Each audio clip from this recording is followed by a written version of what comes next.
आप देख रहे हैं अल्फा डिफेंस हिंदी में आपका स्वागत है। आज के इस वीडियो में हम लोग बात करने वाले हैं इस रिपोर्ट के बारे में जो अभी आप अपनी स्क्रीन के ऊपर देख रहे हैं। पिछले कुछ समय से सभी डिफेंस जर्नलिस्ट इस रिपोर्ट को एक्सेस करने की कोशिश कर रहे हैं और फाइनली इस कोशिश में कुछ लोग सक्सेसफुल भी रहे। एएनआई के अजीत दुबे जी की एक रिपोर्ट आई है जहां पर उन्होंने बताया है कि मिनिस्ट्री ऑफ डिफेंस ने भारतीय वायुसेना के एक प्रपोजल को एक्सेप्ट कर लिया है, जिसके हिसाब से भारतीय वायुसेना बाहर से नए multi role fighter jets acquire कर पाएगी। अभी आप अपनी स्क्रीन के ऊपर इसी रिपोर्ट का स्क्रीनशॉट देख रहे हैं, लेकिन अगर आप इस रिपोर्ट को पूरी तरीके से पढ़ना चाहते हैं तो मैं पिन कमेंट में इस रिपोर्ट को ऐड कर दूंगा। सबसे इंटरेस्टिंग चीज ये है कि इस रिपोर्ट में दुबे जी ने एक हिंट डाली है जहां पर F-35 और Su-57 के बारे में बात की गई है। हालांकि डायरेक्टली यहाँ पर किसी भी तरीके से Su-57 और F-35 के बारे में बातचीत नहीं की गई है, लेकिन रिपोर्ट में उनकी तरफ से कहा गया है कि ये अप्रूवल भारतीय वायुसेना को तब मिला है जब यूएस की तरफ से F-35 और रशिया की तरफ से Su-57 भारतीय वायुसेना को ऑफर किया जा रहा है और वायुसेना बात कर रही है नेक्स्ट जनरेशन वॉर फाइटिंग की।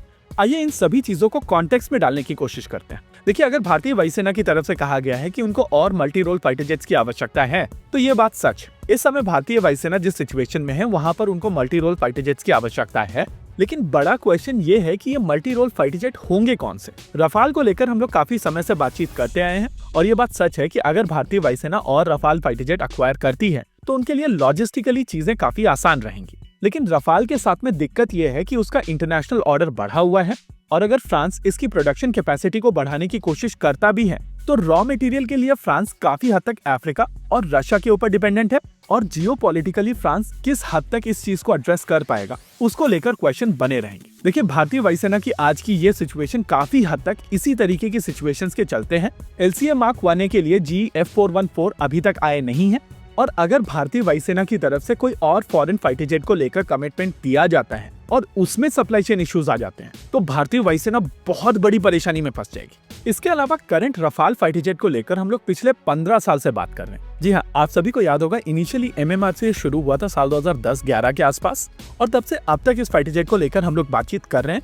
15 साल में काफी हद तक टेक्नोलॉजी बदल जाती है और आज की तारीख में आपको बहुत सारी नई टेक्नोलॉजी आसपास दिखाई दे रही होगी। ग्रिपिन के केस में आपको गैन एसा रेडार दिखाई देगा जो आने वाले समय में स्टीयर करने की क्षमता भी रखेगा। यूरोफाइटर टाइफून के केस में हम लोग देख चुके हैं कि उसका रेडार स्टीयर कर सकता है।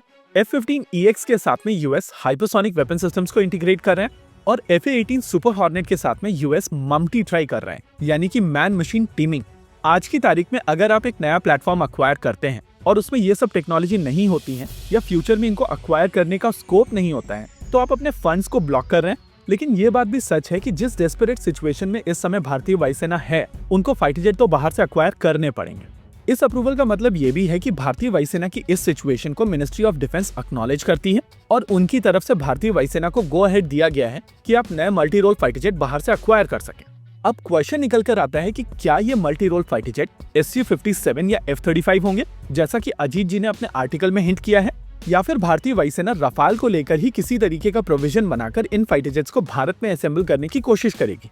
रफाल को लेकर हम लोग कॉम्प्लेक्सिटी ऑलरेडी डिस्कस कर चुके हैं। रही बात F-35 लाइटनिंग 2 की, तो F-35 lightning 2 as a platform एक बहुत अच्छा प्लेटफॉर्म है, लेकिन इसके साथ में जो स्ट्रिंग्स आती हैं कि आप इस फाइटर जेट को किसी तरीके से अपग्रेड नहीं कर पाएंगे, ये आपके एग्जिस्टिंग सिस्टम्स के साथ में सही तरीके से ऑपरेट नहीं कर पाएंगे और आप काफी हद तक यूएस के ऊपर फाइटर जेट जैसी टेक्नोलॉजी को लेकर डिपेंडेंट हो जाएंगे। इन सभी चीजों के चलते भारतीय वायुसेना के सामने एक वार्निंग सिग्नल दिखाई देता है, लेकिन इवेंचुअली ये डिसीजन भारतीय वायुसेना का हो। Su-57 के केस में दो एडवांटेज ये हैं कि एक तो Su-30 MKI के चलते भारतीय वायुसेना के पास में काफी हद तक एक लॉजिस्टिकल चेन मौजूद है, जिसके चलते भारतीय वायुसेना के सामने F-35 वाली कॉम्प्लेक्सिटीज नहीं है और दूसरी चीज, भारत ने पास में कई सारे रशियन प्लेटफॉर्म्स को अपग्रेड किया है। इस वजह से भारतीय वायुसेना के पास में ज्यादा ऑप्शंस होंगे। हालांकि इस फाइटर जेट को लेकर भी कॉम्प्लेक्सिटीज हैं, जैसे कि अभी तक इस फाइटर जेट में पुराने इंजन्स का प्रयोग किया जाता है, इसके सेंसर्स को लेकर भी क्वेश्चंस बने हुए हैं और ज्ञान तो छोड़िए, लेगेसी गैलियम आर्सेनाइड वाले एसा रेडार भी अभी तक रशिया ने मास्टर नहीं किए हैं।